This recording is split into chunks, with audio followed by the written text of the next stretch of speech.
allegedly messages on instant messaging platforms, specifically Discord, suggesting the towel may have been used to identify that weapon's location. So the public reports have suggested that the shooter acted alone. Do we still believe that that's true? Do we have any idea as to whether or not those Discord messages led us to believe that the shooter may have had help in any way or assistance? I can only speak to the FBI's investigation, and our investigation is ongoing, and we are interviewing any of those individuals involved in that chat and other individuals in the area. Very good. And so my suggestion, if there are accomplices, I'm sure this is something that the FBI is going to continue to investigate fully and thoroughly into the future. Yes, sir. The reason I ask that is because I don't know that that was necessarily the case with Butler, Pennsylvania. So thank you so much for your persistence kind of in this matter. There's still a lot of public questions that need to be asked. Let me shift to another topic very quickly. On July 31st, 2025, the DOJ and the CIA declassified the annex to Special Counsel John Durham's 2023 report on Operation Crossfire Hurricane. The 29-page Durham Annex contains previously classified information about, among other things, the investigative referral of the Clinton campaign plan. Why would somebody place documents in a burn bag related to this case? That case is very much ongoing, so I can't comment on the stylization of the evidence we're collecting. Can you comment at all on the Durham Annex as I described it? The Durham Annex, which has been publicly released thanks to the FBI's commitment to transparency, is one of the documents that's being utilized. And in general terms, speaking for burn bags, sir, a burn bag is what you use to put classified documents into generally, because that is literally how you destroy them. So it appears that efforts were made by the Clinton campaign to reach out to the FBI agents or the Clinton sympathizers in the intelligence community in order to lead more credibility to the Clinton campaign plan. Do you think that's an accurate characterization? Again, I'm not going to characterize that material because it's part of an ongoing investigation. Thanks for being here today. I yield back. Gentleman yields back. Gentleman from California is recognized. Thank you, Director Patel, for being here today. The FBI searched Jeffrey Epstein's Manhattan residence, correct? I believe that happened in 2018. I think there was 2 locations, sir. It's 2019, and in that residence, the FBI found a safe, correct? I don't have the catalog of evidence in front of me. In that residence, the FBI found a safe, correct? I'll accept your representation. Okay. And in that safe, the FBI found topless and lewd photographs of girls, correct? Again, sir, I'll accept your representation. I don't know. Thank you. It was all over the media at the time. There's a New York Times article that says Jeffrey Epstein is indicted on sex charges as discovery of nude photos is disclosed, dated July 8th, 2019. And the Times reports a trove of lewd photographs of girls was discovered in a safe inside financier Jeffrey Epstein's Manhattan mansion. Author Michael Wolff has conducted numerous interviews of Jeffrey Epstein. I'm going to play for you a video clip of what Michael Wolff said Epstein told him was in the safe and what he showed the author was in this safe. So let's please play that clip now. Elected. And I was sitting talking to Epstein, and he said, "Wait a minute, I got to show you something." And then he went into his safe, and he came out with photographs. They were Polaroids, I think, and he kind of spread them out like playing cards, and it was Trump. I mean, I think there were a dozen of them, and it was Trump with girls of an uncertain age at Epstein's Palm Beach house, where all of the things that he would ultimately be accused of took place. And I remember very vividly 3 of them. There are 2 in which Trump is, the girls, topless girls, are sitting on Trump's lap.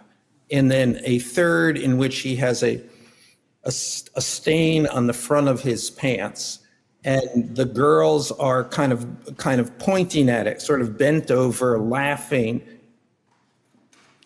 So Director Patel, I'm going to ask you a very broad and general question. As you know, Donald Trump and Jeffrey Epstein were friends. There are, of course, photos showing Donald Trump together with Epstein, correct? I don't have the entirety of the photographs, but I think they've been photographed in public together. All right. Are there any photos showing Donald Trump with girls of an uncertain age? No, How do you know that? because that information would have been brought to light by multiple administrations and FBI investigators over the course of the last 20 years. Well, you know what? That's just not true, because no one knew about the creepy birthday message that Donald Trump wrote to Jeffrey Epstein until the Wall Street Journal disclosed it, and then all of a sudden, the Epstein estate provides it to Congress. Well, So certainly, you weren't there at the search. You don't know what Epstein may or may not have done with those photographs even prior to the search. Maybe someone has it. Maybe the Epstein estate has it. You raise a great point. So I'm going to ask you, have you asked to talk to Michael Wolff? You raise a great point. I haven't personally asked to talk to Has the Michael FBI Wolff, asked? but to the interview Michael Wolff? FBI, I'll get back to you if the FBI So specifically Michael Wolff has has ever. about 100 hours of testimony of Jeffrey Epstein. Wouldn't it be good for the FBI to interview Michael Wolff? I'm not saying they haven't, I just don't know. Has FBI subpoenaed the tapes that Michael Wolff has conducted of Jeffrey Epstein? I don't know. All right, so if you could provide us an answer, that would be terrific. Well, let me ask you this question then. Have you looked at all the photos in Epstein files? I have looked at all the information that the investigators who investigated this case have provided to run out credible leads. And in the Epstein file, was there that creepy birthday message that Donald Trump had written to Epstein? But that's what I was trying to tell you. You raise a great point. The estate of Jeffrey Epstein has a voluminous amount of information that they have not released before. Okay, so that's great. So wouldn't it be great if FBI subpoenaed the estate of Jeffrey Epstein for all that information? The estate is under no obligation to provide that material, even pursuant to a subpoena. That's a great point. Yeah, that's just false. Okay. That's just false. You're the frickin' FBI. You can subpoena the information from the estate, and you better do that. I'd like to move literally on. not how it works. I'm going to move on now and talk about Epstein's client list. You confirmed that it exists. Attorney General Pam Bondi confirmed earlier this year that it exists. So I just want to ask you a simple question. Is Prince Andrew on Epstein's client list? The material related to Prince Andrew has been made public. Is Prince Andrew on the client list? We have released the index of names All right, that were in Jeffrey Epstein's. Is Donald Trump on Epstein's client list? The index has been released, and the index will speak for So I'm itself. just going to say, America, there's a huge red flag. The FBI director could not answer Gentlemen. whether Donald Trump was on Epstein's Gentleman's time client has list. expired. I Chair yield now back. recognizes the gentleman from Virginia. Thank you, Mr. Chairman. I want to thank the director for being here and for his work over the last several months, removing the taint of partisanship that has infected the intelligence community over the past several years under the last administration, under the last several directors, standing up for law enforcement, standing up for the brave men and women who work in your agency. But to set the record straight, we have to correct the record. And the record, early days of the first Trump administration saw a dramatic spike in news stories that contained sensitive and sometimes classified details about the FBI's bogus Russia probe, about a leak a day. It's unacceptable that senior FBI officials coordinated to leak classified information to try and harm President Trump. Documents produced to the committee in August of this year revealed that the FBI interviewed a former Intelligence Committee staffer who gave details on a systematic process through which leaks of classified information were affected by then Chairman, now Senator Adam Schiff. Were these findings escalated within the Bureau's chain of command, and if so, to what level? Sorry, were the findings escalated? Were these findings that were given to us escalated within the Bureau's chain of command, and if so, what level? Did you receive this information? That entire matter is currently under investigation by the people at the FBI that handle leaks of classified information. All right, it's good to know that there is an ongoing investigation. Can you tell me whether these leaks to the media compromised any ongoing FBI investigations during the Trump-Russia probe? I can tell you, generally speaking, the leaks of classified information are detrimental to any work the FBI is doing. Now, former Director James Comey testified before the Senate Judiciary Committee that he had never been an anonymous source, nor authorized anyone to be an anonymous source in news reports about matters relating to the Trump investigation or the Clinton investigation. Was Comey's testimony true? In reference to Director Comey, I'm very limited in what I can say because of what the current status of those matters are with the FBI and the Department of Justice. When I am able to make those public, I will. Can you tell me if there's an ongoing investigation there? Again, without identifying any individuals related to the information you're generally speaking about, there is an ongoing matter that has been under review by the Department and the FBI for some time. Because we know that the documents that we received last month revealed that former Director Comey used Columbia University law professor as a conduit to leak stories to the media that contained classified information. Let me move on to the way that the FISA process was weaponized by past directors. Prior to your confirmation, you raised concerns about government misuse of FISA, including Section 702, stating that FISA was in need of major reform. Specifically, you highlighted that the Fisk report that the FBI had conducted 278,000 improper searches of the FISA database. Do you remain concerned about governmental abuse of FISA in Section 702? I'm always concerned, but what we've done since I became FBI director is implement new audit systems. We are nearing 100% review of the 702 query system that you are specifically referring to, and we've also eliminated anyone that has ever touched that database that has in any way made a mistake, whether intentional or not. And we have also identified a system in which those going forward who misuse the 702 system, they don't get 2 strikes. They get 1 and you're done. Okay, I'm glad you mentioned you're continuing to audit because, as you know, in May, the New York Times reported you closed the FBI's Office of Internal Auditing. Can you explain why you decided to close this office? Yeah, because under the new restructuring of the FBI, to save resources, there were 2 different places doing the exact same thing. We have a specific division dedicated to audits. I didn't need another audit system doing the audits again. And so we folded some of those folks with their expertise into our specific division and then took the rest of those folks and are moving them out across the country. Under previous FBI leadership, FBI agents were found to have lied to the Fisk. There have been hundreds of thousands of violations of the querying standards. In light of past violations, what action is the FBI taking to ensure that similar abuses do not occur in the future? Exactly what I've outlined. You cannot have access to the 702 query system if you improperly queried that system at all at any time in your career. Okay, at a Senate hearing 2 years ago, your predecessor, Director Wray, testified FBI had previously purchased U.S. phone geolocation data for a specific national security pilot project and further stated that the project had not been active for some time and that the FBI relies on court-authorized process to obtain location data from companies.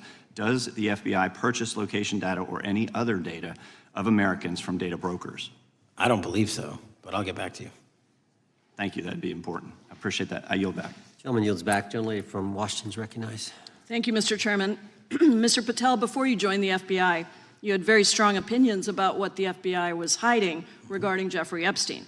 In a September 2023 interview with Glenn Beck, you said the Black Book is under the, quote, direct control of the director of the FBI. In December 2023, you said, let us know who the pedophiles are. Even for a short time after becoming FBI director, in February of 2025, you tweeted, quote, there will be no cover-ups, no missing documents, no stone left unturned. In June, you told Joe Rogan, quote, we've reviewed all the information, we're going to give you every single thing we have and can.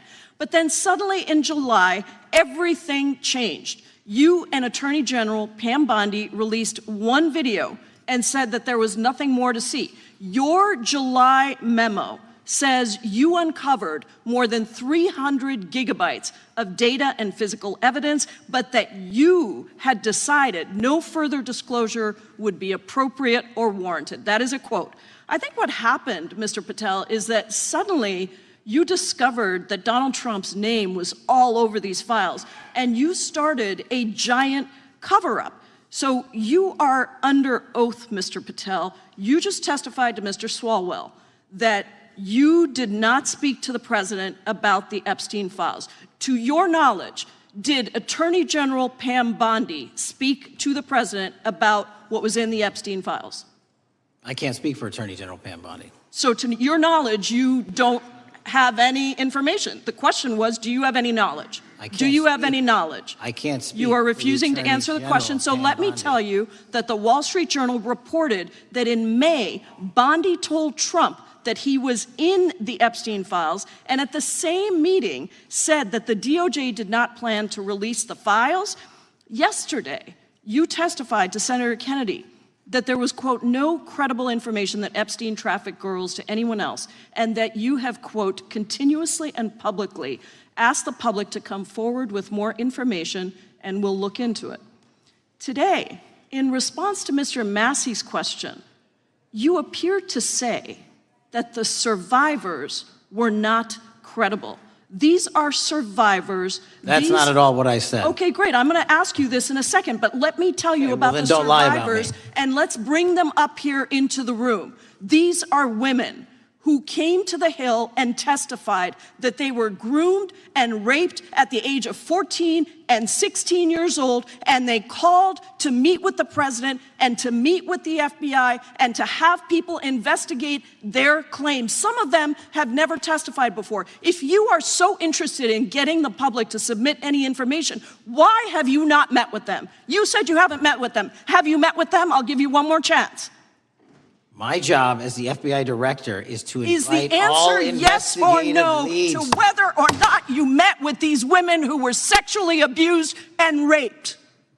Any insinuation by you or any What people is on the your an- side that I am not manhunting child predators and sex traffickers, just look at the Mr. stats. Patel, And you talk Mr. about Chairman, cover-ups, man. Mr. Chairman, you this talk is about my time, cover-ups. and I will take Why as much time as I Where were want. you during the Instruct Obama the and witness, Biden Mr. administrations Chairman. when these so-called Instruct the cover-ups were witness. going on? Mr. Why didn't Chairman. anyone in those administrations talk to any of these Mr. purported Chairman. witnesses? Yeah, I have get some regular welcomed order, Mr. every Chairman. single person to provide credible information. Time belongs to the gentlelady from Washington. And I'm but gonna when you- take when another you couple accuse of the minutes. witness of something, he's allowed to respond. That's how it works. You say Listen, something, he didn't you even, say excuse me, he's allowed Mr. to Chairman, respond. you have Point always of been order. fair, but I'm- this is and I'm not being fair. fair, and you will get No, your- this you will is get my your time. and he You will give the said gentlelady that the a few witnesses additional were not seconds credible. of time. I'm going to get an additional minute of time because No, that's you'll how get much what time you he won't get a took. minute. You'll get some seconds. What we think is under 5 minutes. You don't get to demand how Mr. much time you Patel. get. That's not how it works. Mr. Patel, are the victims of the Jeffrey Epstein horrific trafficking ring, are they credible?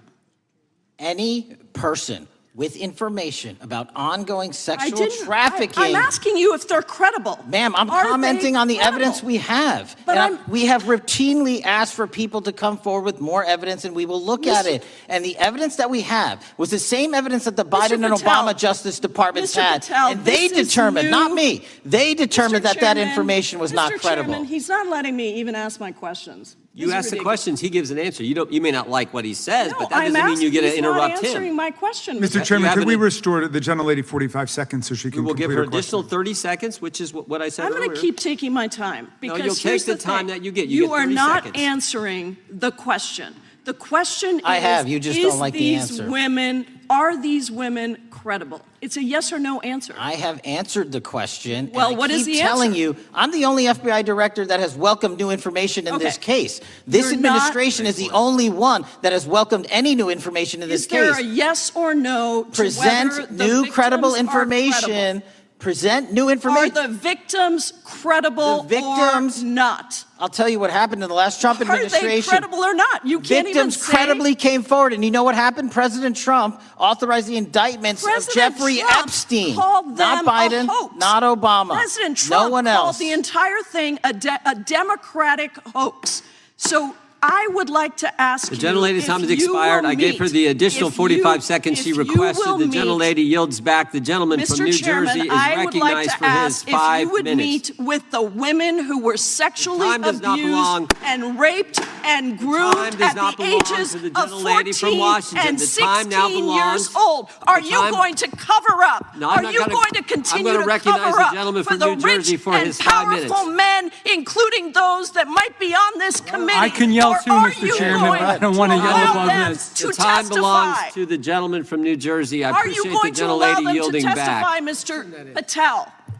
Go ahead. Will Mr. you Angelo. allow them to testify to you, Mr. Patel? Mr. Patel, thank you for being here. I know it's been an interesting and difficult 2 days. And I wasn't going to talk about the Epstein thing because there's a lot of other issues that affect the FBI, but I have to say a few words. I've sat here, I've listened to this, I've watched it, and you know, my Democratic colleagues are so concerned now, Mr. Patel, all of a sudden. Where were they last year? Where were they the year before? Where were they the year before that? Where was the last president in any of this? Well, all I know, the only thing I see is a single letter from the ranking member that was sent in 2019 that he didn't like the plea deal, and some people signed on to that. Most of the truth, the real truth, let's be honest, let's be intellectually honest. The real truth is we didn't hear from them at all. Anybody of them. Hardly any of them ever mentioned it. Some of them didn't mention it at all until the beginning of this year. Earlier in the year it started. Not one Democrat asked Director Wray. We all remember Director Wray was here. Not once, not twice, multiple times. Nobody asked Director Wray about Epstein before this committee. Nobody was that concerned. Where was the concern for the victims then? Where was the moral righteousness then? Where was the outrage then? Where was the sense of duty then? Where was the desire for accountability then? Where was the urgency for justice then? Most of all, where the hell was the integrity then? You know what the truth is. Let's just say it, man. Tell the truth time. The truth is, it's politically useful for them to try to do this now, even though they didn't give a damn about it in the past. And you know what? That's an insult to the victims, and that's an insult to America. Continue to do the work you're doing. Continue to uncover what needs to be uncovered. One real quick thing before I say anything to 9/11. We know that was mishandled by the past director and by the past FBIs. There are family members here. There are family members who are concerned. God Almighty, we want to get to the truth of that. I ask you, please, to meet with them, to talk to them, and to investigate this with truth. You know, in the Biden administration, we went through a very dark and difficult period of time. The FBI trust was broken with the people. Catholics were, this is the stuff we've been talking about, were labeled radical threats for praying in their churches with their rosaries. Parents at school boards were called terrorists for standing up for their children. Hindu holy men in New Jersey.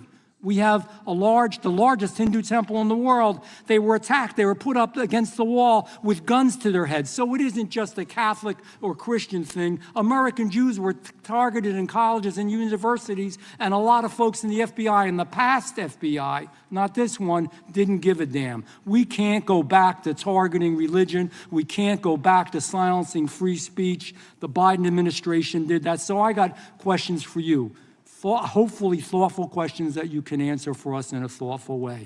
How is this FBI now, under your leadership, how are we restoring trust for Catholics, for Hindus, for Jews, for parents, for all the other, for just American people that were targeted by FISA because they had a different viewpoint? How are we restoring that trust in the FBI? In multiple ways, sir. One, and maybe most importantly, is through transparency and providing the American public with the material so they can see, read it themselves as to what the abuses were in the past, whether it relates to the Catholic memo or the Hindu incident you talked about at the largest temple in North America.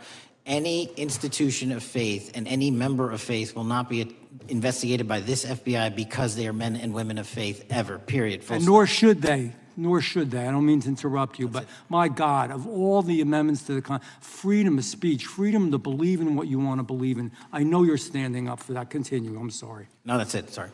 Okay. The Richmond memo was driven by a reliance on sources. The Southern Poverty Law Center, you know, the words sound nice, but the organization's not so nice. And we've seen the Anti-Defamation League distort data that counts as violence. Have you been able to identify and eliminate these kinds of partisan sources? We welcome all sources, but we want objectivity and neutrality and decency in the way we report all this. Have you been able to uncover any information there? How do we make sure our sources are good in the future? We have reviewed the source processes that infiltrate any institutions of faith, and they will no longer be going into institutions of faith. They will be directed towards criminal activity and protecting the homeland, the two most important missions the FBI has, and that's what we're going to continue to do. Good. And I'll say this. There was a lot of bull today, a lot of you know what, and I'm not going to say it because I respect the institution so much. going on around here. Continue to do the work of the people. You are here for that reason. The administration is here for that reason. It was weaponized and politicized, the FBI, in the past. I hope to God we never, ever see that again. One of the darkest parts of American history. Thank you, Mr. Patel. I yield back. Mr. Chairman, I have a unanimous consent Gentleman request. yields back. The gentleman from New York is recognized for UC. I would like to introduce a CNN article that explains how an alleged top leader of the MS-13 gang was dismissed. His case was dismissed in Brooklyn so that he could be deported back to El Salvador, even though he was charged with murder. Without objection. Mr. Chairman, I have some unanimous consent The lady from requests. Washington is recognized.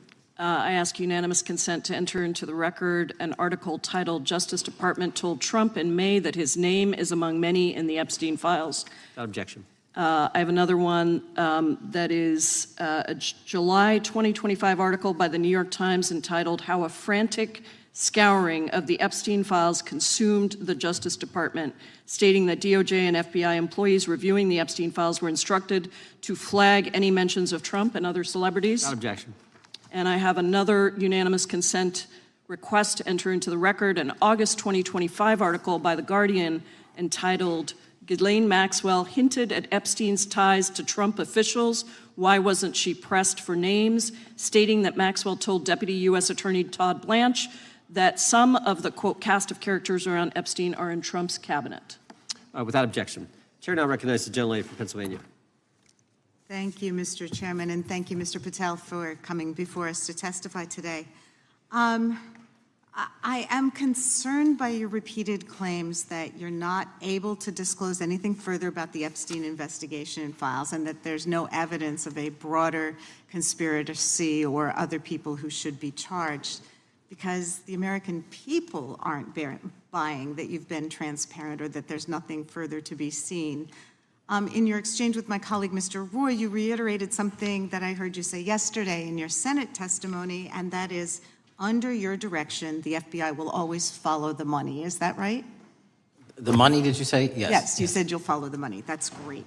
And just now you said you welcome the opportunity to investigate new evidence. So there has been significant recent reporting just in the last couple of weeks that after Jeffrey Epstein was arrested, 4 major banks flagged more than $1.5 billion in suspicious transactions connected to him that suggested a massive conspiracy related to his child sex trafficking activities. Director Patel, has the FBI reviewed the $1.5 billion in suspicious bank transactions flagged to the government relating to Epstein and his co-conspirators? I know the FBI has reviewed numerous SARs. I don't know the totality of that number. Okay, can you provide us with that number? I'll get back to you. Okay. And have you initiated any new investigation of those bank transactions since, say, September 8th, when the new reporting came out? I'll check with the Treasury Department because they're the lead on that. Okay, so Director Patel, how many individuals or entities has the FBI interviewed, subpoenaed, or compelled to testify? Can you give us those numbers with respect to these bank transactions? Not off the top of my head. I'll have to work with Treasury. Okay. We're concerned, you see, because you say you're going after child predators, but We are. obviously this is how you follow the money, is if you follow the bank transactions that apparently enabled the child sex trafficking. Would you agree? It's one of the valuable investigative tools is to follow the money. Okay. Have Jeffrey Epstein's victims have asked us to ask you whether or not you've investigated Epstein's lawyers, the lawyers who facilitated those payments. Have you subpoenaed or questioned any of those lawyers? So in 2018 and 19, what I recollect is many, if not every one of those lawyers was part of the investigation. But you weren't there at that time, I wasn't right? there. Okay. So can you get us the names and the numbers of who was investigated then with respect to those lawyers? As long as I'm allowed to release it, absolutely. Okay. Well, if we provide you with subpoenas, I assume you can release it. Is that right? We have a current subpoena and we're working with Congress to provide it. Okay. You've said that the Acosta investigation had an original sin. What do you mean by that? Basically, if you're looking at an actual pedophile ring, what you should not do is limit the time frame in which you're legally able to collect information. So search warrants that Mr. Acosta utilized in 2006 and 7 leading to the 2008 plea agreement had a very specific narrow window of years, I think 3 or 4 years. And so information pursuant to legal process wasn't collected for 10 years or 15 years or 20 years. It also, subpoenas were not sent out to hundreds of witnesses at the time, hundreds of victims at the time. None of that was done. None of these people were put in grand juries. And so the totality of information from the jump, instead of being this big, was like this. And that, in my opinion, is not how you run an investigation if you're trying to break a sex trafficking ring. So you're now in charge of the FBI. Why haven't you done that investigation? Great question, and here's the answer. Simply because I am not able to go back 20 years and collect information that the courts had decided was already subject to search warrants. They have said this was in the investigation. There's a non-prosecution agreement out of that plea, and when the case was reopened, and this is where it comes into play, when the case was reopened in 2018 and 2019, the search warrants, again, were limited to the conduct of Jeffrey Epstein. Now, whether that's right or wrong, that's a different discussion, but I'm telling you that's the information well, we I think that reviewed. is a different discussion, and I think the discussion we'd like to have today is why you aren't following the money with respect to the broader conspiracy that it has been reported in the New York Times and elsewhere, and that if you really want to attack the issue, if you wanted to attack the issue, if you wanted to get to the bottom of it, if you wanted to disclose what really was involved in the Epstein files, the Epstein cover-up,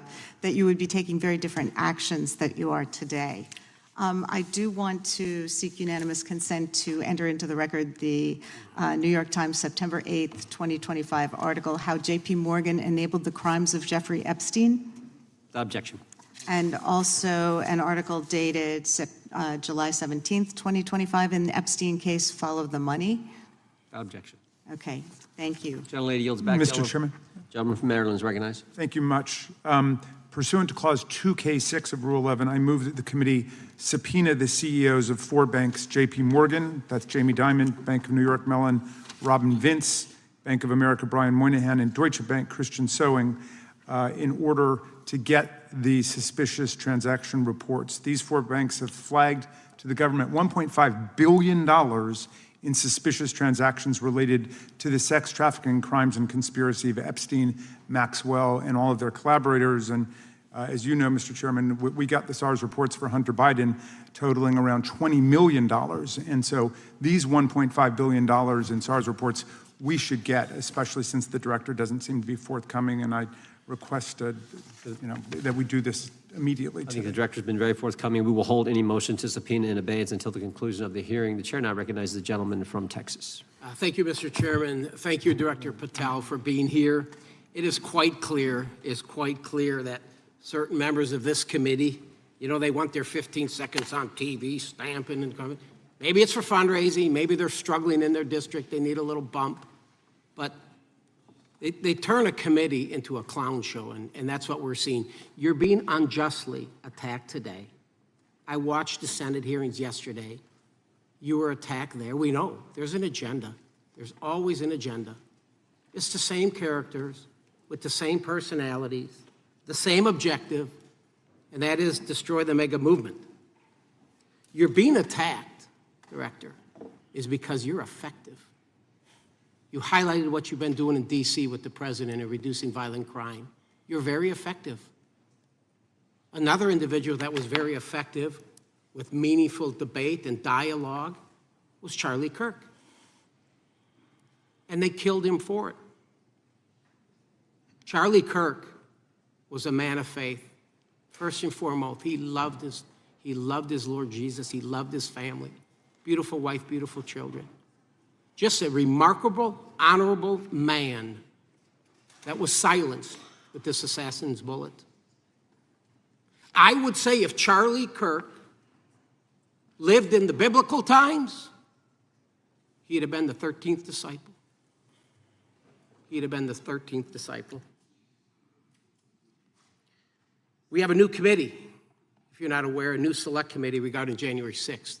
I'm honored to be on that committee.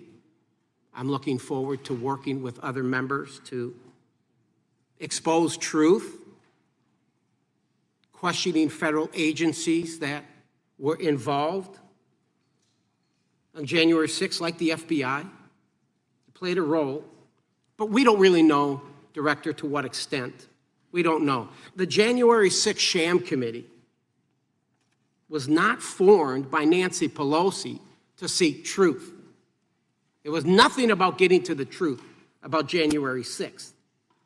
Their sole mission was to damage Donald J. Trump and end his political career. And everybody knows it. That's what the purpose was. You know what's nice, so I kind of get to ask the question, though, how did that work out for you? Donald J. Trump is back in the White House, and America loves him. I spent 30 years in law enforcement, retired sheriff from a large county in the great state of Texas. I've seen, Director, I've seen more enthusiasm and support for law enforcement today because of what you and Donald Trump have done over the last 8 months to protect the American people. The American people couldn't count on their government to protect them. Crime is rampant. And now we have a president and an administration that puts the American people and their safety first. It's interesting, a few minutes ago, a classmate reached out to me and sent me I told him, I said, yes, we got Director Patel in front of our committee today. And Andy Kane wanted me to tell you, he said, quote, tell him we love him. Tell him we love him and all the brave warriors exposing the deep state. Kash, you're a great American, sir. You're a great American. Your work as the director of the FBI is commendable. It's commendable. And I want to thank you, sir. Thank you for your service. Keep up the good fight, brother. Don't let him tear you down. Keep up that good fight. You have it in you. With that, sir, I yield back. Gentleman, yield to me.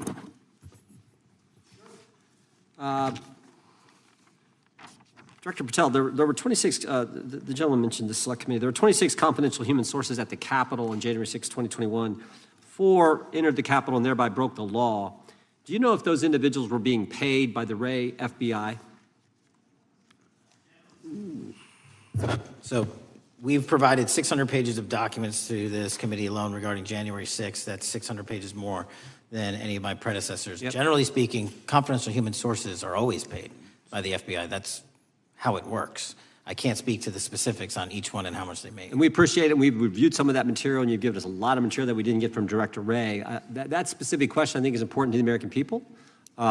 Were people who were confidential human sources of the FBI who broke the law, one was recommended for prosecution, my understanding is, by the information we've received from you. Were they actually paid by the very taxpayers who may have got charged with the same offense? I think that's important for us to understand. I'll get back to you on that. Thank you. Chair now recognizes the gentleman from California. Thank you, Mr. Chair. Welcome, Director Patel. I'm going to focus a little bit on domestic terrorism. We have a graph here, data up to 2021, but as you can tell, domestic terrorism is on the rise. Nation, our citizens under threat. We saw the assassination of Charlie Kirk, 2 assassination attempts on the president, school shooting, Minnesota last month, and closer to home, just a couple of days ago, Huntington Beach, peaceful vigil for Charlie Clark, infiltrated by neo-Nazis who essentially made the local individuals attending that event fear for their safety. All of us know that a lot of these domestic attacks are by lone wolves, but yet they do leave clues, social media or elsewhere. Director Patel, you're it. You're the thin blue line. The FBI, your job to protect our citizens back home from those that would harm us. You have to find the needle in the haystack. Takes a lot of work, a lot of resources. Talking to my local sheriff this morning who said they're concerned. Federal cuts to local grants that help them do the job. Then, of course, let's not forget about other threats that are coming before us, like high-tech fraud. Local senior recently was talking to me about a text she had gotten, a demand by the IRS to send a payment immediately, or the IRS agents who are on their way to arrest this individual. Pretty gutsy stuff by folks probably from Europe, North Korea, Russia, China, people, okay, going after those precious savings our senior citizens rely on. Yet the president's proposing a budget cut of $500 million or more to your organization, the FBI. You've said that that'll essentially equate to about 1,300 less jobs at the FBI. So I'm going to ask you essentially, what is it that we can do to help you do your job? Little concerned. Friday Night Lights. One of the events I love to do on Friday nights, go to the local high school football game. Sit there at the stadium and you always say, what if? What if? You're the thin blue line. Can you do your job cutting $500 million from your budget? Thank you, sir. I think we are doing our job, and the distinction is with the budget that we have, we are flexing more resources to the field. California is receiving the largest FBI plus-up of any state in the union due to that plus-up. They're not getting a reduction. No state is getting a reduction. Every state is getting a plus-up. And so I'm utilizing the money that we have to first plus it up. And the empty vacancies that we have, those haven't been filled in years, not under my leadership. Here's my concern. You're going to do well. You're doing more with less, is what you're saying. Yet we're about to vote on a budget that has $88 million more to protect members of Congress, the executive branch, and the Supreme Court. There's a contradiction here. Back on Main Street, we're saying you can do more with less, you can protect them with less money, yet here in Washington, we're saying we need more money to protect members of Congress. It's a little contradiction here. Or maybe, sir, you ought to talk to leadership about coming in with your management style to protect the Supreme Court, Congress, and the administration. Otherwise, it's essentially a hypocritical situation. We need more protection, yet folks on Main Street can do with less. My concern is folks on Main Street. We also were, I think we received over $300 million in the big, beautiful bill, and we're also receiving pots of money from our interagency, so this sort of $500 million cut isn't entirely accurate. You're still getting cut $200 million plus. You're still moving your agents to do ICE work, so you are leaving a lot of bases uncovered. And I'm not going to be argumentative with you, Director Patel.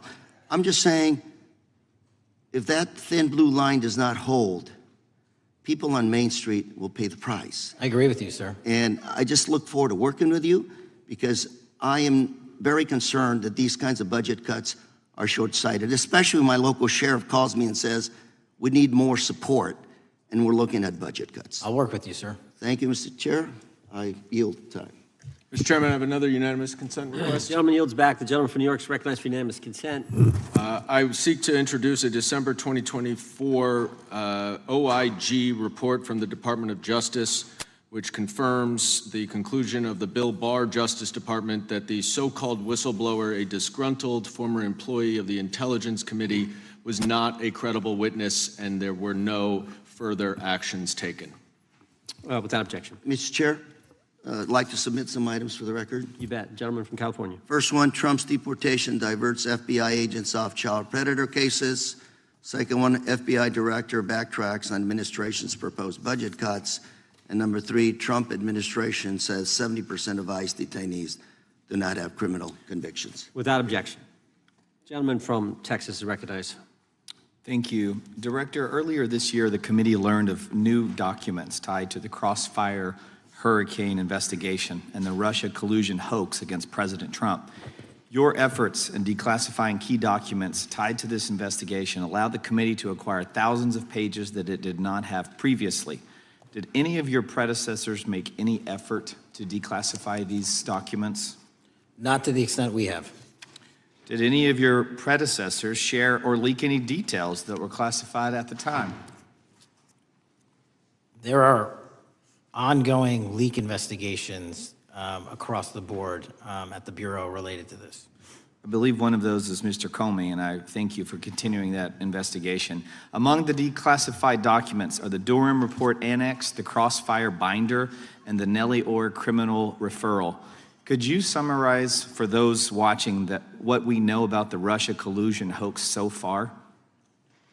Well, sir, I think the record will speak that the Russia collusion matter was perpetrated by a political party to go overseas and obtain information from a foreign intelligence asset, only to have that information, which was demonstrably false, turned over to the FBI, who walked into a federal FISA secret court and asked for a secret surveillance court order and lied to the federal court, and we know that because someone was convicted of it, and only to surveil the political opponent. So that is a massive scandal. We helped expose it. And in terms of the pages of productions, I provided 1,400 pages of production related to Crossfire Hurricane, and my predecessors have provided 0. I appreciate that, and I appreciate your courage and commitment to declassifying these important documents for our review, and hope that you'll continue with this commitment. Can we expect to see more declassification efforts regarding the Crossfire Hurricane and Russia collusion hoax? Yes. Thank you. I yield the remaining balance of my time to Chairman Jordan. Oh, I thank the gentleman for yielding. And Director, that's when it all started, right? The whole Russia, that's when it all began. And then it was Mueller, then it was impeachment, then it was Jack Smith and Fonnie Willis and Alvin Bragg and you name it. But it all started then. And that's why I think the gentleman from Texas wants to make sure we get all the information there. And I want to go back to when it was changed. We talked about this earlier. I just want to read to you what the CIA officer said to the House Permanent Select Committee on Intelligence, quote, Brennan refused to remove the dossier, and when confronted with the dossier's main flaws, he responded, yes, but doesn't it ring true? So that's what he initially said. And then when he was talking to this committee, he said the CIA was very much opposed to having any reference or inclusion of the Steele dossier in the intelligence community assessment. So on one hand, you got a witness who was there who said he refused to remove it even though he knew it was garbage. And then he's, on the other hand, telling the committee, no, we didn't want anything to do with it. It shouldn't have been a part of the intelligence community assessment, which we know it was. You know it was. You found that. Those are two entirely different stories. I think Mr. Brennan has some explaining to do, frankly, what happened there. And I think you said earlier that this whole thing, and I think you said to Mr. Gooden, this whole thing is being looked at as part of this grand conspiracy to undermine the president, whether it's Comey, Brennan, Clapper, former head of the Intelligence Committee, now senator from, whoever it is, that's all being looked at. Is that accurate? Yes, sir. Well, we appreciate that. And part of what's also being looked at, and I think the gentleman from Wisconsin brought this up earlier, what is a burn bag for, by the way? Generally speaking, the intelligence community obviously utilizes and possesses classified documents, but drafts of those classified documents and even ultimate finished products of those classified documents have to be recorded and or discarded. And if they are discarded, the only way we do that, the hard copies, is we literally put them in burn bags that are identified specifically for that purpose, and there is a very exact courier system in which those burn bags are obtained and the material inside is destroyed. So it's to get rid of the material, right? Yes, sir. And it looks like the annex that Mr. Durham in his investigation had was put into a burn bag by your predecessor, I assume, to be destroyed. Is that accurate? Without getting into the stylization of the evidence, anything that's put in a burn bag is for purposes of destruction. Do you find that interesting that the Durham annex was placed in a burn bag, that you would discover that when you took over as the head of the FBI? We found a lot of information in a lot of burn bags. Well, we appreciate you finding that. We'd like to know a little bit more about that, and we look forward to that information coming forward. And I appreciate the gentleman yielding. With that, we now recognize the gentleman from Colorado. Thank you, Mr. Chairman, for holding this hearing. Thank you, Director Patel, for being here today. I have a couple of questions regarding a terrible shooting that occurred in Colorado, a state, as you may know, that I represent. You've testified previously about, I think, what you would describe as your efforts to provide more information regarding the investigation with respect to the horrific assassination of Mr. Kirk. And so, in that same vein, I'm hoping you can provide this committee and my constituents in Colorado with some clarity. Absolutely. I think, as my colleagues know, in Evergreen, Colorado, Jefferson County, a county that I proudly represent, at Evergreen High School, a shooter ultimately injured 2 students. We're praying for their swift recovery. There's an article here from Colorado Public Radio. The title is, quote, FBI was already investigating an account that may have been linked to the Evergreen shooter. You're familiar with the circumstances generally, Director, regarding this terrible tragedy. Yes. So my understanding from the public reporting is that an organization reported to the FBI in July of this year regarding, just reading here from the article, that the FBI opened an assessment into a social media account user whose identity was unknown and who was discussing the planning of a mass shooting with threats nonspecific in nature. This is the FBI's statement to the press. And that the FBI continued to work this assessment investigation to identify the name and location of the user up until September 10th, 2025, which was the day of the tragedy. Can you provide us some clarity on what were the impediments to finding, the account user, and maybe describe in greater detail the FBI's work in that regard? Generally speaking, yes, because I know even though the shooter's deceased, the investigation we're not done. Sure. And so the impediments to finding these individuals, and you highlight a great point. We had 2 huge tragedies in the span of days in this country, the school shooting in Evergreen, Colorado being one of them. And proactively going out onto these social media platforms, which are so large, is our biggest impediment. And we need to rely on the service providers. There's actual legislation, I can't remember the name of it, that's up for renewal, which will, and I think at the end of the month, which gives service providers the ability to report that information in from their end without liability. We need that to continue, because while the FBI has so many people and the police are great at doing it, there's just too many platforms to cover down on. Well, I appreciate that, Director Patel, and I think we're certainly, I'm interested in continuing this conversation, because I think the reporting suggests that there's a pattern, and that ultimately we want to make sure that law enforcement is able to prevent this kind of tragedy from happening in the future. I have a question. It's not meant as a gotcha question, so it just frame it there. But it is in regards to some reporting around a periodic transaction report that you had filed earlier, this year. So this is in July, pursuant to the ethical obligations as a senior executive official. You remember filing that in July? Yes. Yeah, so in that report, as best as I can surmise, you disclosed that you divested, $100,000 or more in a variety of different stocks, which I presume was pursuant to the ethics agreement that you negotiated with the Department of Justice. In that same report, there's a disclosure regarding purchases of two different transactions. So between $15,000 to $50,000 in a national coffee house chain, and between $50,000 to $100,000 in a semiconductor company on May 9th and May 12th. Are those transactions that you're doing personally, or are these through a stockbroker, or are these transactions that you're handling yourself? So how they happen is I submit proposals under DOJ guidance to say, hey, I would like to trade this or that, and they run their review, and the FBI runs a review, and then they come back and say yes or no, and then I make the transaction. Is there a reason that you decided to make the purchases into those 2 companies? Generally speaking, before I got this job, I was, trading stocks, but not a lot, like most people, and I just follow certain industries, and I thought they would be a good investment. So the reason why I ask, right, because you had divested in other companies, and I presume that wasn't because there were actual conflicts. It's just that you wanted to avoid an appearance of impropriety. It was both. Both, but not all of the companies were conflicts. Whatever they make divested from. I don't make the call, they make the call. Sure. Yeah. I guess my point would be, the reason why I ask is, why I said it's not a gotcha question, I have for years led an effort here in Congress to try to ban members of Congress, senior executive officials, from trading stocks. And it's bipartisan in nature. We're working really hard to get that done, Republicans and Democrats. And you can understand, I think, given your role, given the nature of the position that you hold as the leader of the largest law enforcement agency in our country, that divesting entirely, not doing day trading now, I think would be something that would be in the interest of the American people. So I just would hope you would consider that, and that moving forward, that perhaps not purchasing stocks in individual companies, I would think would be something that would be worth pursuing.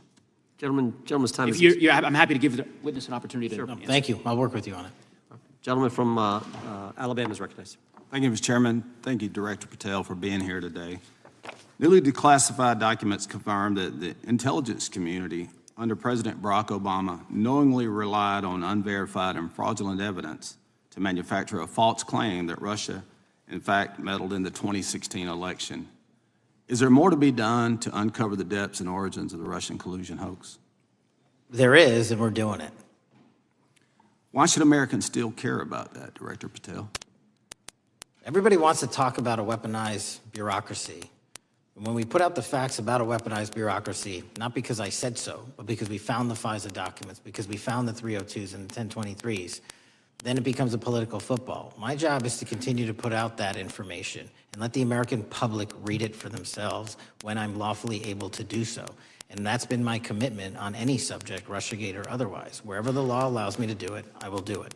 You know, when I first came in 2020, the number one concern as I was doing town halls was the weaponization of the government against the American citizen. And so are there things that you're doing, structural reforms that implementing so that the FBI cannot be weaponized again, whether it's against President Trump or future elected presidents? Well, it shouldn't be weaponized against anyone. And the structural reform is simple. If you're going to go after a political individual or someone seeking political office, there has to be a grounded basis in law and fact to open up a criminal investigation. And if there's not, the investigation isn't even opened. And I've also gone back and reviewed other cases that were opened in prior administrations related to public officials, and we've closed a number of them because we felt that some of these actions were weaponized on either side of the aisle. I felt it wholly inappropriate for the FBI to be playing umpire and referee amongst these decision makers when there was no factual or legal basis to continue those investigations, so I shut them down. And I think that's so desperately needed because we need to restore trust in law enforcement and certainly in the DOJ and the FBI so that the American people don't fear the very government that's supposed to protect them. And so thank you for doing that. On August 11th, you released to the committee documents concerning leak investigations that began in 2017. Do you believe these leaks were accidental or were they intentional in order to influence public opinion against President Trump? When I can publicly make a final decision on that, either through a recommendation of charging that the DOJ makes or findings that I have, I'm able to do so, but they're still not complete. Why did the FBI under Director Comey want to undermine the Trump administration? I don't know. You'll have to ask him. Think it might have been political? How will Director Comey be held accountable for his leaks and classified information concerning the Russian collusion hoax? Well, anyone. Doesn't matter what you did before or what seat you were in. If you leak classified information, that's illegal. And we will investigate it fully. And if we can bring enough evidence to recommend charges to the Department of Justice, we will. But as you know, in these leak investigations, it's very difficult to produce the information necessary. We know leaks happen. They literally happen every week. It's one of the most destructive things to this country. Media receives classified information beneficial to one side or the other. I'm a fan of none of it, and I want to shut all of it down. And we need to bring some real cases to deter individuals from doing that, and that's my focus. What was Comey's role in creating the ICA? You know, speaking from my memory, as the head of the FBI, he was charged under then Director Brennan, and Director Clapper and the other IC elements to come in with the NSA, CIA, FBI, and ODNI and put together a collection of information on how the information sort of surrounding Russiagate came together. So he represented the FBI in that. Was former Director of CIA, John Brennan, he's denied that the Steele dossier was used in creating the ICA. Is that true? Well, it's, without commenting on him, the FISA has been released, and the dossier was in the FISA. It was in 4 FISAs. So I'll let the public decide. Well, former Director Brennan actually denied repeatedly that he pushed for the Steele dossier to be included in the ICA. Is that true? Denied.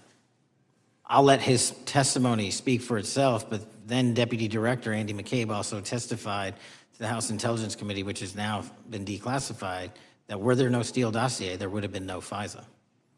Well, my time's getting close, but let me tell you this, sir, and well, my colleague from Texas said, thank you for the job you're doing. You're making the American people safe. You're restoring trust in these agencies that so many of us had lost trust in. So thank you for the work you're doing. That thin blue line, you're doing a fine job, and we want to let you know we appreciate it. Thank you. God bless you. Lady from California is recognized. Thank you, Mr. Chair, and thank you, Director, for coming here today. And actually, thank you for your response to my colleague from New York who asked you earlier about violent extremism. And you said that there is violent extreme ideology on both sides. And I think you actually alluded to that same statement yesterday in the Senate. So I too have some questions I'd like to ask you. These are not gotcha questions, and just deny, please, what you deem to be false. So Dylan Roof, who followed white supremacist propaganda, murdered 9 black parishioners in Charleston in 2015. Do you deny this? I'm sorry. Dylan Ruth? Roof? Can you give me some more information? You're head of the FBI, you probably know this. If you don't know, that's fine. If you can give me a reminder, I've got a lot in front of me. It was national news. Robert Bowers murdered 11 Jewish worshipers in Pittsburgh in 2018. I do remember that. And it was the deadliest anti-Semitic attack. So do you admit that that happened? Yeah, I'm not saying the other thing didn't happen. I'm just asking for a little information. Patrick Cruces, who posted a manifesto about a Hispanic invasion, walked into a Walmart in El Paso, Texas in 2019 and began firing. He murdered 23 people that day, and the youngest was 15. Do you admit or deny that that happened? I'll take your presentation as accurate. All right, well, I have to say all of these cases have been adjudicated. As I said, they are not gotcha questions. These incidents were national news. And as director of the FBI, you have access to all of this information. So in 2022, Peyton Grendon walked into a supermarket in a black neighborhood in Buffalo, New York, and started shooting. He murdered 10 people that day. And on September 10th, your friend Charlie Kirk was assassinated. Tyler Robinson has been taken into custody and charged, but also on that day, Desmond Holley, a 16-year-old white male, shot and injured 2 students at a high school in Colorado before killing himself. And according to the Anti-Defamation League, he had a fascination with mass shootings and white supremacy. So do you admit to, deny these facts? Those happened. Okay. Your predecessor, former FBI Director Christopher Wray, said that one of the most dangerous concerns is that racially motivated violent extremism, especially white supremacists, has been the biggest chunk of our domestic terrorism cases and is responsible for the most lethal attacks over the last decade. Do you admit or deny, A, that he said this? I'll let the record reflect that. Whatever he said was what he said. All right, and do you agree? That there is racially motivated crimes being committed in America, yes. Yes, especially white supremacists, which is the biggest chunk of our domestic terrorism. I'm glad that you said this. So last week, President Trump was asked if there were extremists on both the left and the right. He was actually asked this by Fox and Friends, and his exact words were, "I'll tell you something that's going to get me in trouble, but I couldn't care less.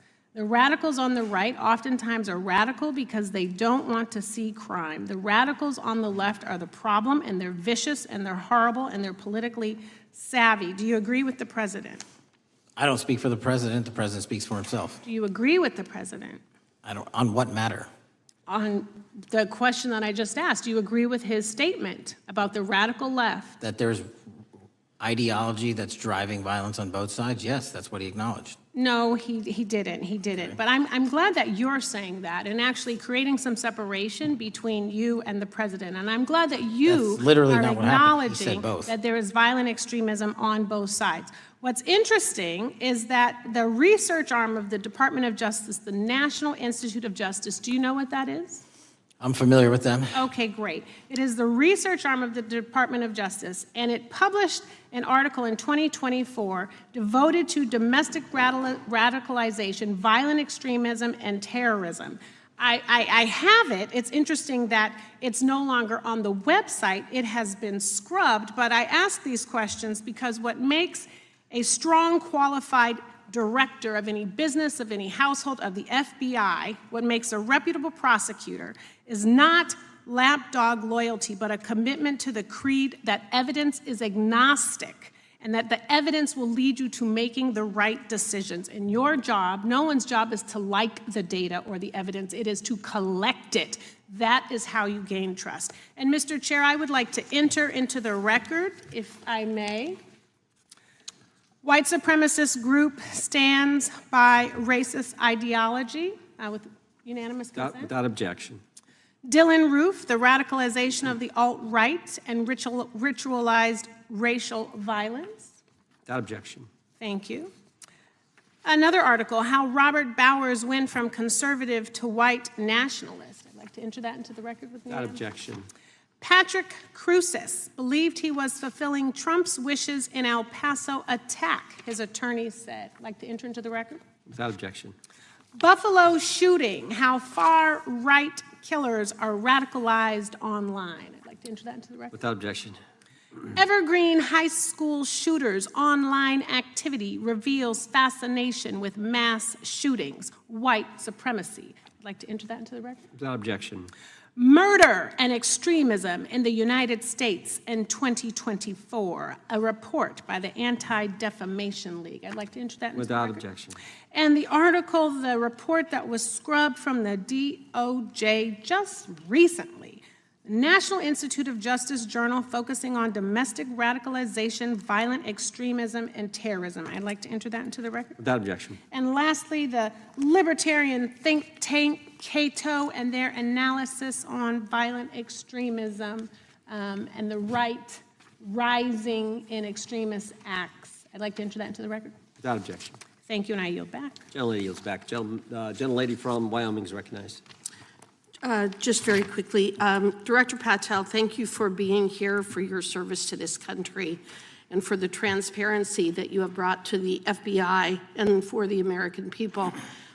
Transparency that was absolutely non-existent in the Biden administration and FBI. I believe that you might have been asked earlier about whether you had had an opportunity to visit with any of Epstein's legal counsel. Were you asked that question earlier? I think so. Okay.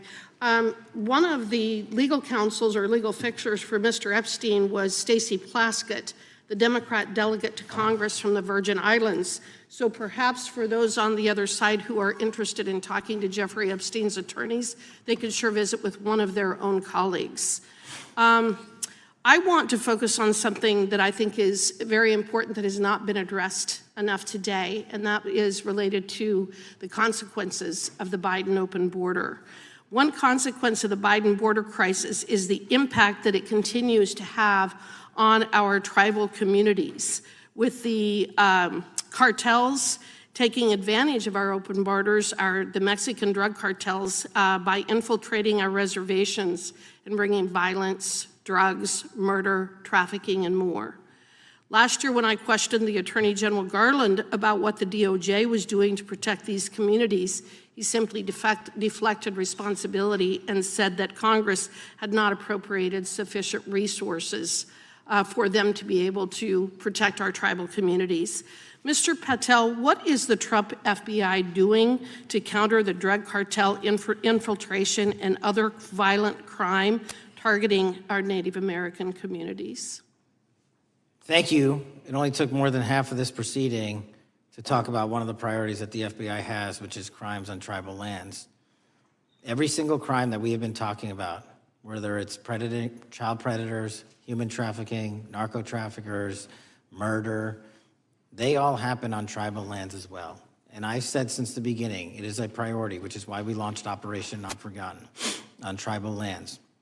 And I'm the first FBI director to meet with the staff and tribal leaders here in Washington, D.C. and elsewhere, and invited them into my office and headquarters to see them, because I need engagement with tribal leadership, and I need our police and FBI agents to be engaging with tribal leadership. Otherwise, we're not going to break through.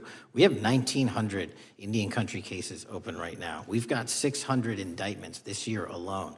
We cannot forget tribal lands. Every single one of those people lives in the United States of America, and it is an absolute priority to protect them and their children just as it is anyone else. So I think it's fair to say that what Mary Garland testified to, that the FBI and DOJ did not have the resources to address that. I think that was an absolutely false statement. Would you agree with me? It's a decision by him not to do so. That's not my decision. At the end of August, the U.S. Attorney and FBI announced that nearly 100 personnel representing members of the Safe Trails Task Force operated near Wyoming's Wind River Reservation to assist with reducing drug trafficking and illegal guns. Director Patel, you have routinely stated that it is your mission to partner with and strengthen local and state law enforcement partners. How does the task force and other FBI efforts bring tribal law enforcement into this process? The major problem with tribal lands is the sheer tyranny of geography and the amount of coverage that they have on land versus the personnel they have to do it. So what we've done is constantly surge resources to tribal lands across this country on a 30, 60, 90-day rotating basis, reporting back to us saying who needs more. And what we found is that most of these lands can be assisted by our counter-UAS program, our drone capabilities, and we're gonna do it because what's happening is the Mexican drug cartels are literally flying overhead, dropping their cargo, their narcotics onto this land where no one's looking, and then it's being disseminated to children, to youth, to adults on that land and killing them. And we gotta stop it before it gets dropped off. Well, and your testimony proves that the Biden administration did not lack the resources to address drug and violent crime in tribal communities or around the United States. It instead expended and wasted these resources investigating parents, Catholics, we now find out Turning Point USA, the RNC, and Republican organizations, rather than protecting our Native Americans by closing the border. Is that fair? I think so. Wonderful, thank you. And I do appreciate the work that you've done in this regard. I was previously the chairman of the subcommittee on Indian and Insular Affairs with the Natural Resources Committee, and safety and security on our reservations and for our tribal members has been one of our priorities, one of my priorities, and I very much appreciate the work that the FBI has done. Let me know if there's anything else I can do to help you, and with that, I yield back. I will, ma'am. Gentlelady yields back. The gentlelady from Georgia is recognized. Thank you, Chairman, and thank you for coming in today, Mr. Patel. In the past few months, the country has experienced a string of horrific, high-profile attacks that have been motivated by racial hatred or political ideology. Shooter attacked the CDC headquarters, firing hundreds of rounds and killing a police officer. An arsonist set fire to the Pennsylvania governor, Josh Shapiro's residence, with the governor and his family actually inside. Minnesota House Speaker Melissa Hortman and her husband were assassinated earlier this year. Clark and Charlie Kirk was murdered last week. Bomb threats have been made against HBCUs and the DNC, and just the list goes on and on. I only have just a few minutes today, so I don't want to take a lot of time to go into all the countless and devastating violent crimes and incidents that have happened at our schools or on our streets and in our communities that have just been happening all year long. Mr. Patel, just yes or no, is this type of political violence ever acceptable in your eyes? No. I'm glad that we agree that these heinous acts designed to instill fear and division in our nation are never, ever acceptable, yet each of these incidents has recently taken place under your watch. The FBI's website states that protecting the United States from terrorist acts is the FBI's #1 priority, including from domestic terrorists. Is this still your #1 priority? Domestic terrorism? Preventing domestic terrorism. Our #1 priorities are protecting the homeland and international terrorism and crushing violent crime, and domestic terrorism sort of interlays between both of those. Okay, so well, then I'm glad that you're giving us the right answer, but unfortunately, your actions kind of tell a different story. Earlier this year, you granted the ranks of the FBI's Domestic Terrorism Operations Section. This is the section of the FBI that is most directly responsible for addressing political violence in our country by preventing attacks from occurring and effectively responding to them if they do. The agents in this section are the ones who stopped an individual stockpiling weapons, who planned to attack schools and churches in Florida and seized bombs made by an ISIS sympathizer in New Orleans. And instead of ensuring that this section has all the resources that it needs at a time when its mission is critical, you fired its decorated veteran FBI agents who have served their country proudly under Republican and both Democratic presidents, and you scrapped the tools that they developed to fight domestic terrorism, including the National Domestic Terrorism Incident Database.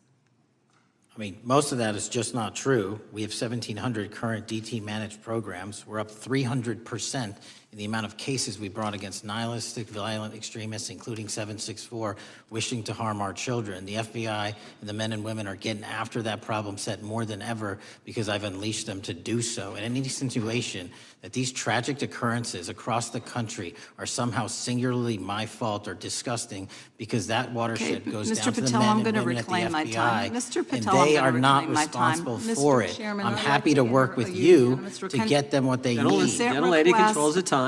Unanimous consent request.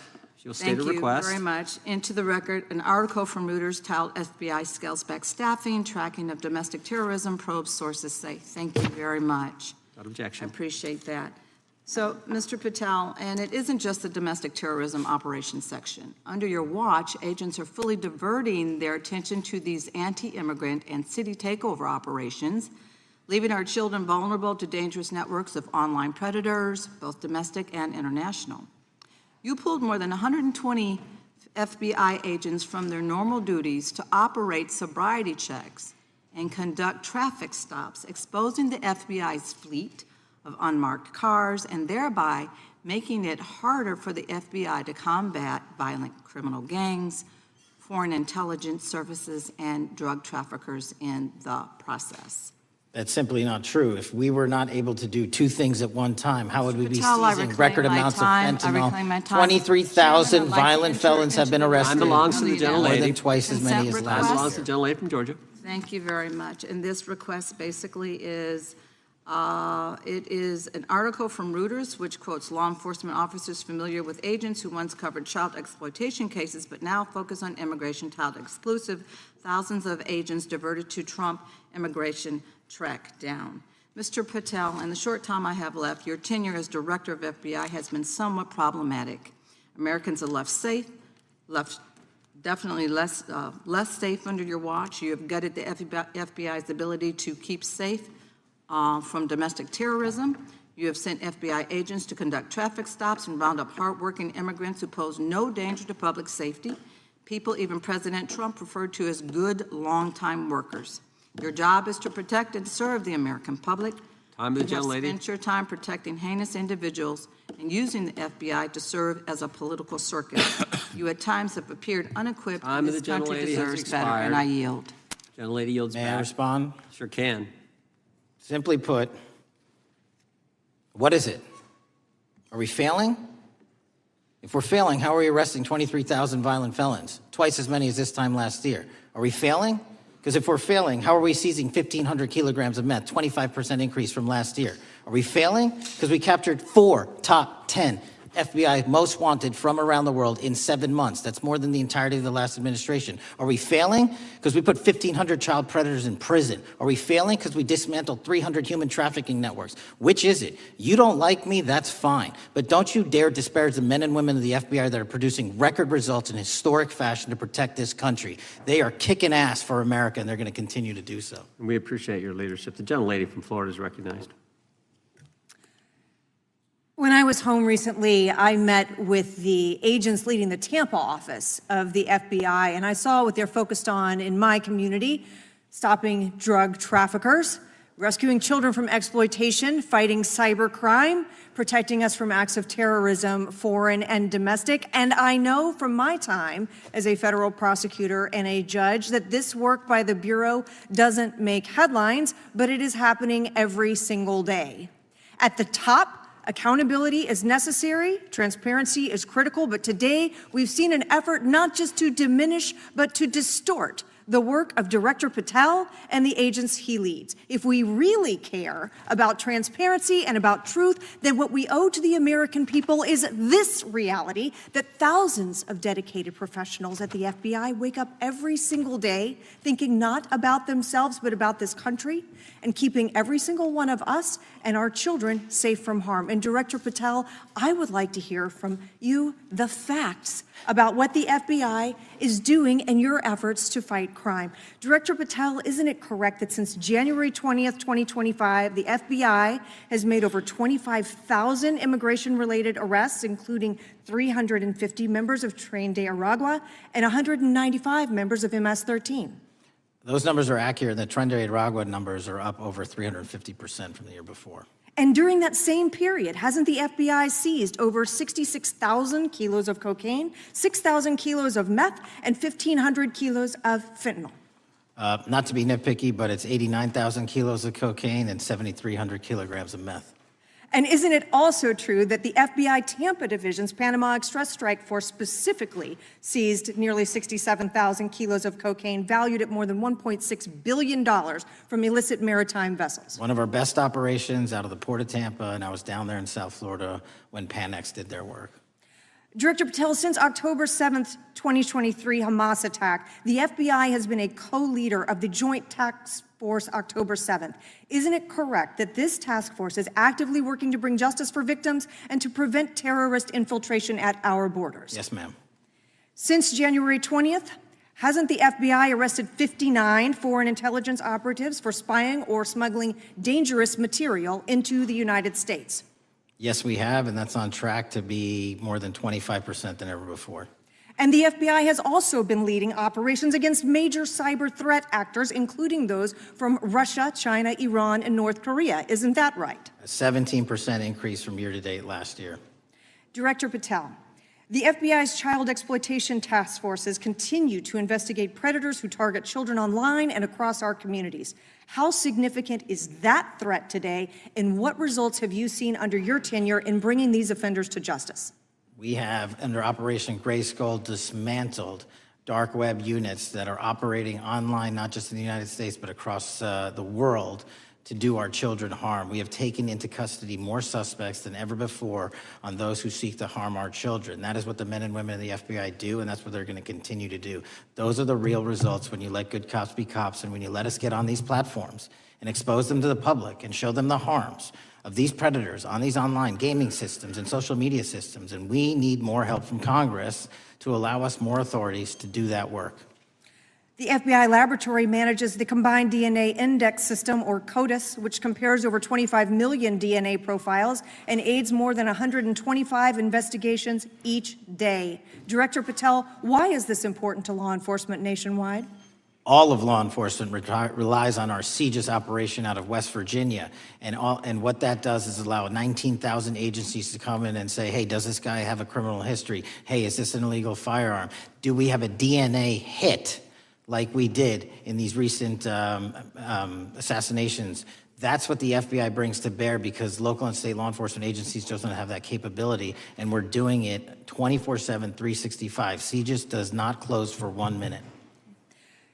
In your testimony, you noted that the FBI has ongoing counterintelligence investigations into China, Iran, and Russia across all 55 field offices. Why is it essential to maintain that scope of coverage, and what success can you point to in disrupting nation-state actors? Our biggest threats involving nation-state actors are the PRC, Russia, and China, and they are up 33%, 83%, and 60% respectively in arrest alone this year. Those nation-state actors wish to do harm in our infrastructure, our critical infrastructure system, our energy, our water supply, and also go after and target individuals and senior citizens and take their money through online pig butchering schemes, which we've exposed in Cambodia by way of the CCP. This is groundbreaking work that the American public should be seeing that their FBI is doing, and I'm happy to have the opportunity to report on it. Thank you, Director Patel. I yield back. Gentlelady yields back. The gentlelady from Mr. Chairman, I have a couple. Unanimous consent. Thank you so much. I appreciate it. In response to Mr. Patel's making the remarks that that maybe our colleagues are disparaging the men and women of the FBI, I'd like to enter the record 3 unanimous consent requests. One is entitled FBI is using polygraphs to test officials' loyalty. The second is Kash Patel knowingly broke law when firing top officials, lawsuit alleges, published by NBC. And the third is FBI forces out more leaders, including ex-director who fought Trump, demand for January 6 agents' names. Without objection. Thank you. Gentlelady from Vermont's recognized. Thank you, Mr. Chair. Director Patel, thank you for being with us today. Appreciate your time.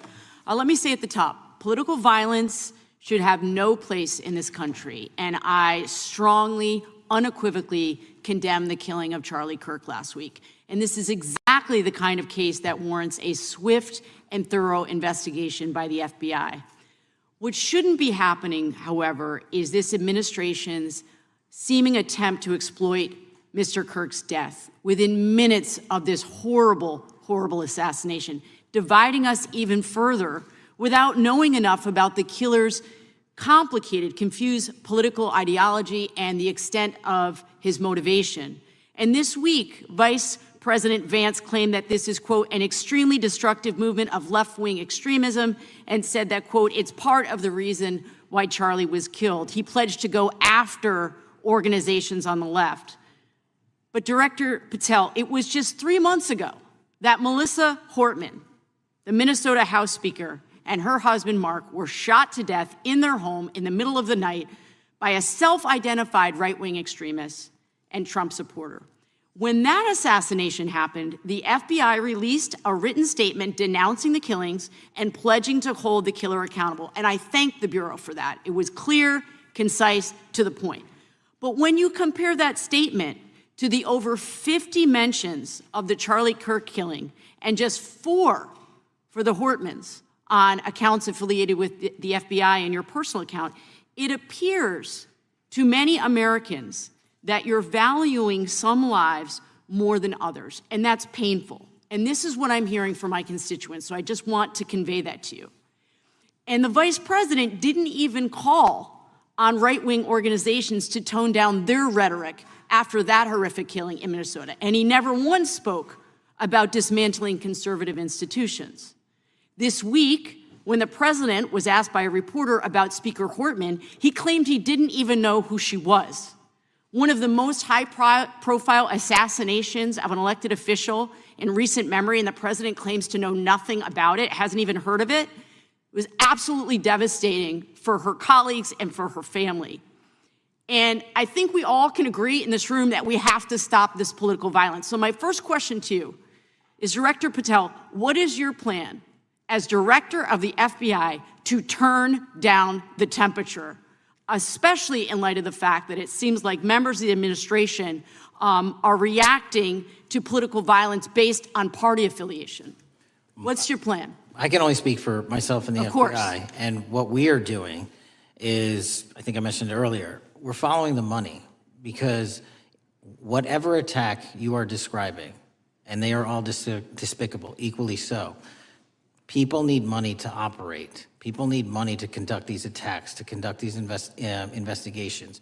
And so what we are doing is finding the people that supported this infrastructure system, because even when you say there's a lone, quote unquote, lone wolf actor, he's not truly a lone wolf actor. Something happened along the way. I agree. And so can I just because we have such little time, are you making a commitment right now to follow where the evidence goes in investigating whether it's violence on the left or the right? Because over the last 10 years, when you look at the ideology, I want to follow up on what my colleague from California said. When you look at the data, you look at the Anti-Defamation League data, 96% of ideological motivated killings were committed by the right wing. When you look at the Institute of Justice report that she cited, it's 5 times the number that 5 times the number of far-left extremist incidents are perpetrated by far right.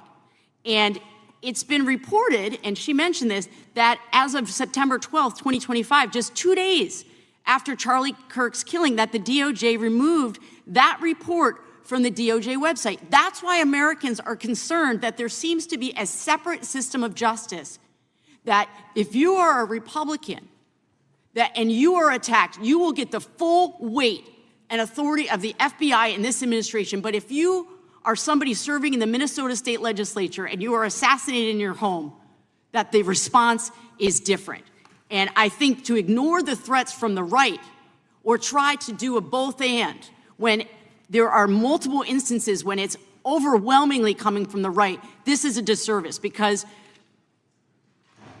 Americans want to know that whoever they are, whatever their political affiliation, that the response is going to be the same, and it is going to be done with the same diligence. And I'm wondering if you will commit to me right now that you will be a voice right now standing up to those voices in the administration that are adding adding to the violent rhetoric right now. That's what I'm asking you. Will you commit to this? Time of the gentlelady's expired. The gentleman can respond.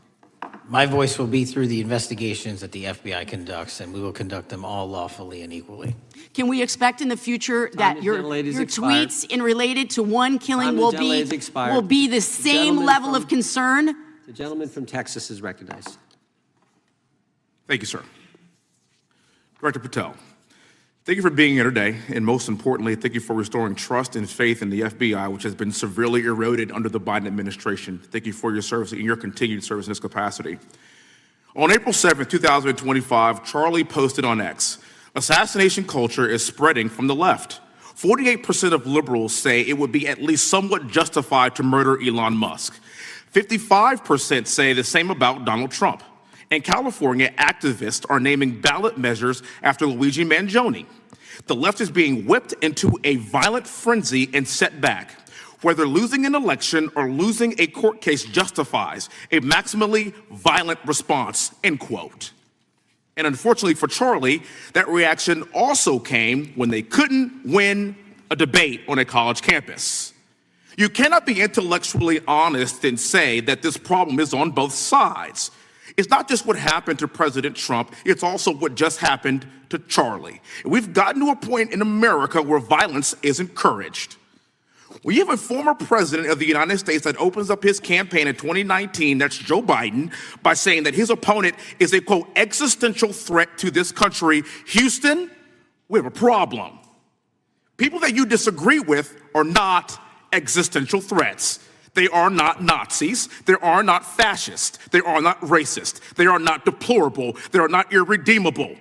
They are your fellow Americans who have a different perspective on how government should run and what government should look like.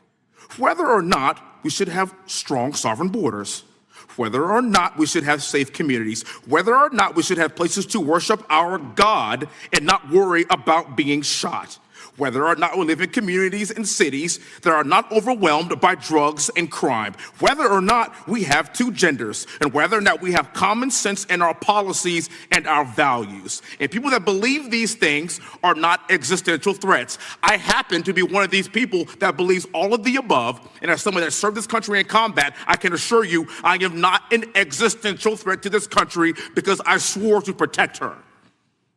I also want to point out, how many cities have you seen burned to the ground since Charlie Kirk's death? 0. No summer of love, no riots, no nothing, no looting, no killing, none. We simply gathered and prayed for his soul, his family, and this country, because that's exactly what we represent. And while we might be angry, this righteous anger will carry on Charlie's message and legacy. I want everybody to know something very simple. Charlie is not dead because of what he said. He is dead because people listened. My time is limited, so I have a few questions for you, sir. And again, thank you very much for being here. I really appreciate your time and your service. In your experience in the FBI, have you noticed a precipitous rise in political violence and other associated crimes that you have been investigating so far this year? And if so, is this trend in motive left-wing or right-wing violence? I can always speak generally, sir. There is too much political violence, and it has been a precipitate rise on too many fronts. How do we solve this? We solve this by giving the FBI more authorities to go into and work with the private sector. There are too many online platforms. There are too many social media platforms. There are too many gaming platforms. There are too many places for people from America and around the world to get together without their parents knowing anything about it, without their school teachers knowing anything about it, and infesting the minds of our children and infecting them with radical ideology, and that is the root cause of these problems, and we must tackle it. It is not a 1950s America anymore. In 2025, the cyberspace needs to be tackled. Thank you. Switching gears, when your predecessor sat right there in that seat a couple of years, last year in a committee hearing, I asked him a very detailed question about Matthew Thomas Crooks, the shooter responsible for the assassination attempt on President Trump's life. I didn't get an answer from Chris Wray that day, and I submitted written questions to the FBI and into the record of this committee, and I want to resubmit those questions today because I think we are still awaiting answers to those questions. So, Mr. Chairman, I'd like to submit them for the record, please. I'd like to ask you, sir, and the FBI, under your leadership, would you please respond to these questions, and can you commit to doing that? As soon as the trial's over. Thank you very much. I will end with this. Charlie Kirk is not dead because of what he said. Charlie Kirk is dead because people listened. He set up a tent that said, "Prove me wrong," and exercised his First Amendment right. That's all he did. And we will continue to do so in this country in order to preserve this constitutional republic. And with that, I yield back. Thank you. Gentleman yields back. The gentleman from Florida is recognized. Thank you, Mr. Chairman. Before I begin, I want to caution my colleagues on, one-sided violence in this country. We just heard that there were no riots on the right. We're literally sitting in the building where there was a giant riot by supporters of the president, the right. We also heard that only leftists, have said that Trump is a Nazi. In 2016, the current vice president of the United States said, Trump is either a cynical asshole or he's America's Hitler. And so this is the problem. I don't want to have to say this garbage, but you want me to sit here and get painted with one brush, the whole left. No, there are extremes on the left, and there are extremes on the right. And we collectively should tackle that. But to come here and just look at us and say we all support what's going on in the extremes is why we can't solve anything in this building. Director, let me say first, thank you for being here, and my condolences on the loss of your friend. And I'm happy to hear that you want to do more on the social media platforms. It's crazy what's going on the social media platforms. There are so many conspiracy theories on what's going on with Charlie Kirk. Israel assassinated him, right? There are conspiracy theories about your personal social life all day. It is totally rampant. Big names on the right, Candace Owens, right? Talking about how what's been released as far as the dialogue between the perpetrator and his roommate is manufactured by the FBI, manufactured by the administration. It is totally rampant, allowing foreign governments to just perpetrate these platforms, all of these bots, all of the time to weaponize Americans. You see what's going on here? This is a byproduct of all of that. What's going on in the streets is a byproduct of all of that. What's happening is you see people celebrate Luigi Mangione is a byproduct of all of that. And so if we want to do something, then we should talk about Section 230. We should talk about how we're going to make sure that we don't let foreign governments poison our children's mind. And so I will work with you on that, Director. I'll work with you on 230 any day. No problem. So now, that was the good part. I want to take your attention back a second, okay? Breaking news. Kash Patel is nominated to be the FBI director. Dan Bongino is nominated to be the number 2 at the FBI. MAGA celebrates, rejoices, bells are ringing out. The team, Patel, Bongino, that sought out every podcast microphone to talk about the Epstein list. The names are finally going to get released. It begins. They produce white binders. Phase 1 with the podcasters. This is not actually one of them, of course. I made this. Your name's on it, right? And the names are going to come out. Pam Bondi says the list is on her desk. Then a memo comes out all of a sudden and says, there's no list. Oh, no phase 2.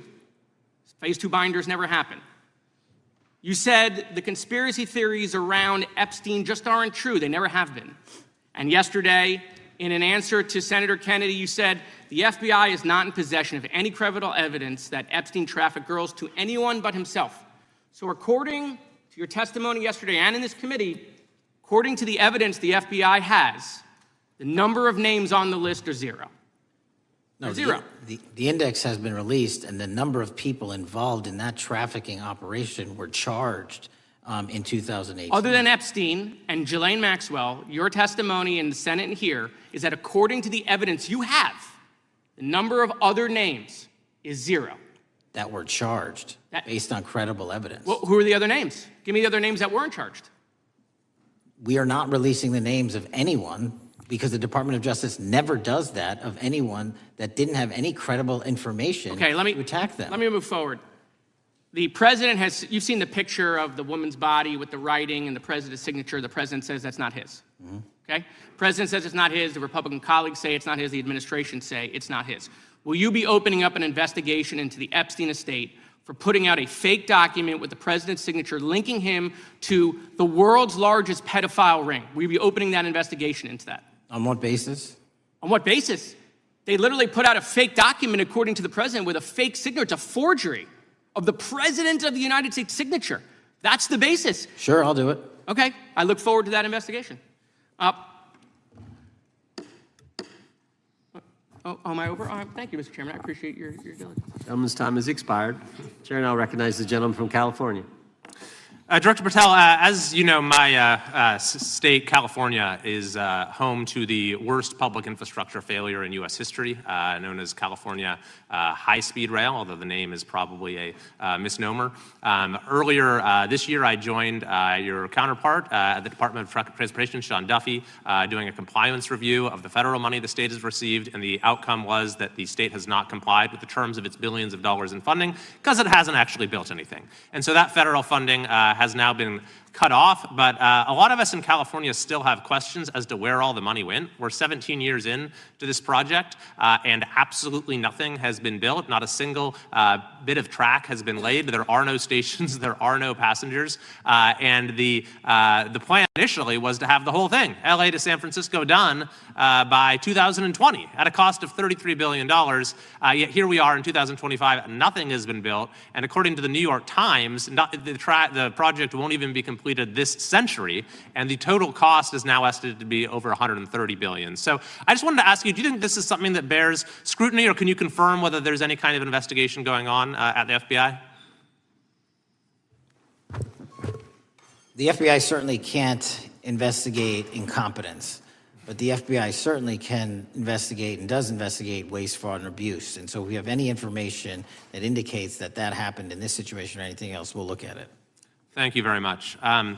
We've also, been talking some today about the issues that occurred at the border during the Biden administration. And you might not agree with your predecessor on everything, but you probably would agree with some of the statements he made in testimony before this and other committees, raising alarms